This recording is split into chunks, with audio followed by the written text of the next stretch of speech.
So, with a bit of a quieter week in the world of boxing, I thought we'd take a moment to look and rank the current heavyweights. Who are the top 10 heavyweights in the world? I think 1 to 5 is fairly obvious.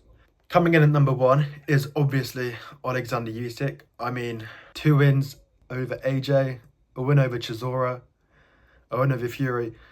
His resume speaks for itself, doesn't it? And I think that Chisora win, actually, he deserves more credit for that than he gets, because I was hearing Dave Allen, a heavyweight, talking about his spars, and he said that one of the hardest punches he'd ever taken was from Chisora. And Usyk said the same thing in an interview. He said, Derek Chisora hit me the hardest. And obviously it was only Usyk's second fight at heavyweight, and obviously when you're pitting on that weight, your body just isn't used to it. You feel almost like you're fighting with a backpack on. So I think he deserves a lot of credit for that Chisora win. Chisora, tough bloke. Usyk, I think it was his second fight at heavyweight. You know, a great name. Look at what he just did to Joyce. Real tough bloke. So Usyk is, of course, number 1. Now, coming in at number 2, I think it's Tyson Fury. People like to give Fury a lot of criticism for the Volin win, struggling against Ngannou. But look, whenever he does look tired, he does find a way to win. Obviously, until the Usyk loss. And even then, I'm pitting him above Joshua because I believe Fury did do a better job against Usyk than Joshua did. There was a moment in that fight where I thought, oh, I think Fury could finish him here. I think it was round 4 or 5.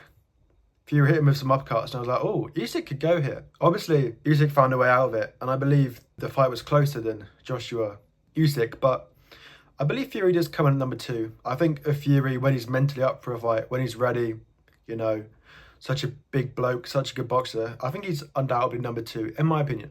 Can he do Usyk? I believe he has the qualities to defeat Usyk. I think he's the only heavyweight who can do it. I remember Tony Bellew saying the only way someone's going to defeat Usyk is by size and not by skill.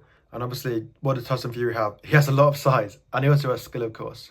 So coming in at number 3, I believe it is Anthony Joshua. Obviously, Andy Ruiz gave him some stick saying that he's only taken easy fights. But I think given his history, you know, he's beaten Klitschko. He has beaten Ruiz, even though it was a bit of a jab and move, snooze fest.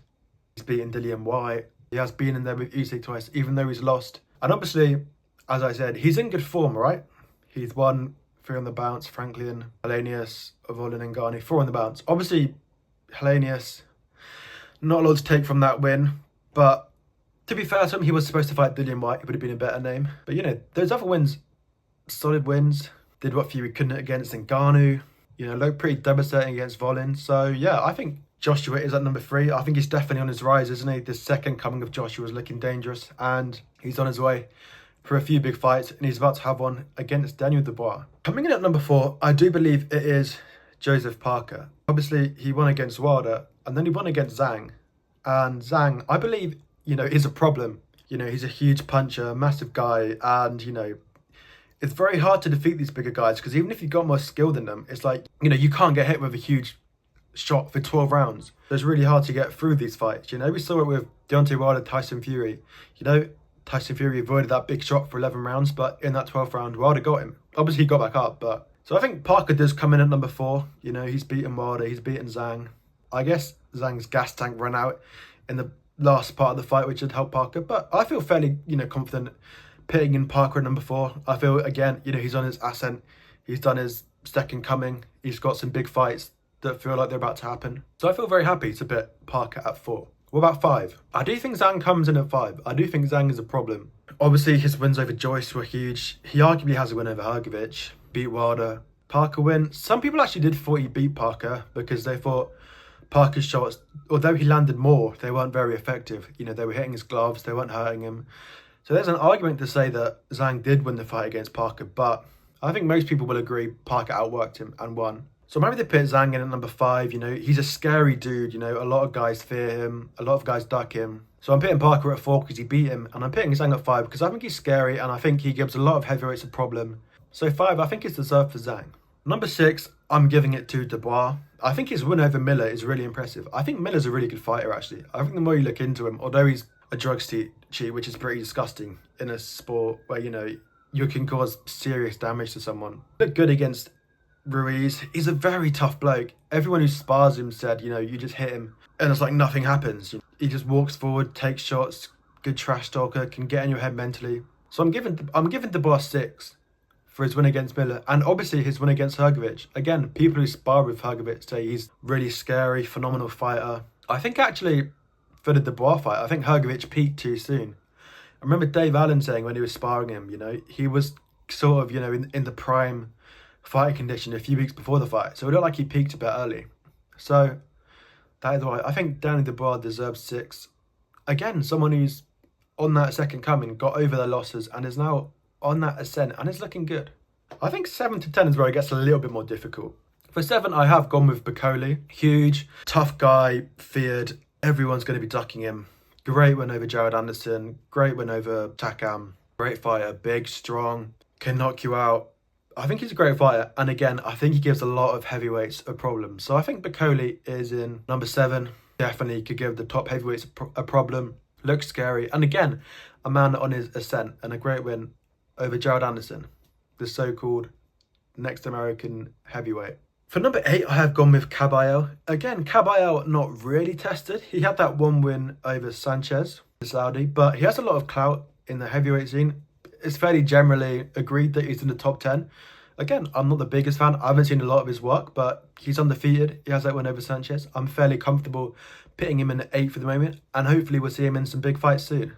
I think 9 and 10 is where it gets a little bit more difficult. For 9, I have gone with Miller, just because I think he's on that ascent, and I thought he looked pretty good against Andy Ruiz. Although Ruiz did break his hand in the 5th round, he didn't really do much before that either. So he did look good. And again, I think Miller's big, and I think he's strong. And you've got to remember with that Danny Dubois fight, he took it on really late notice. So I think, again, Miller's on his ascent, and I think a fully fit Miller gives a lot of heavyweights a problem. I think, the win, draw, but everyone knows it's a win, over Ruiz, has showed him that he's not just a big guy. He has got some skill, and I think he could give the top heavyweights a problem. I can't see him beating any of them, but I think he's a top fighter, and just because he's in good form, I would put him in 9. 10, yeah, I did struggle with this one a bit. Hrgovic, just because I feel he could come again. Like, it's not like he's lost to, say, Joshua near the end of his career. He's not lost to one of the top dogs at the end of his career. But I do feel Hrgovic could come again. And again, I think he's a good fighter, Hrgovic. Everyone was saying he was, the best up-and-coming thing until the bar beat him. But obviously he did get beat by the bar, so I guess he's not really in good form. But I feel like he's a contender for 10. Even Jared Anderson, I wouldn't have a problem putting him in at number 10. Because he did actually look quite good against Bakole until he got knocked out. He did do some good work. He's athletic for a heavyweight. I think he's got potential, but I'm not sure if his heart's in it. There was that interview where he started crying with Roy Jones Jr. and obviously he didn't get the plan right for Bakole. Like, what are you doing trading with Bakole? But for that 10th spot, hard to, you could put him there. Michael Hunter as well. A great cruiserweight, come up to heavyweight. Another option. Yeah, I think it's a hard one, 10. I think I'm going to go with Anderson just because Bakole, who beat him, I put him at number 6. I think Bakole's really good, so I'm going to put Anderson in the 10 just because he has got a win over a former world champion in Charles Martin. So, yeah, I think that's my top 10 heavyweights. Let me know what yours are down below. What would you change about mine? Like and subscribe if you enjoyed the video. Thanks for watching. Goodbye.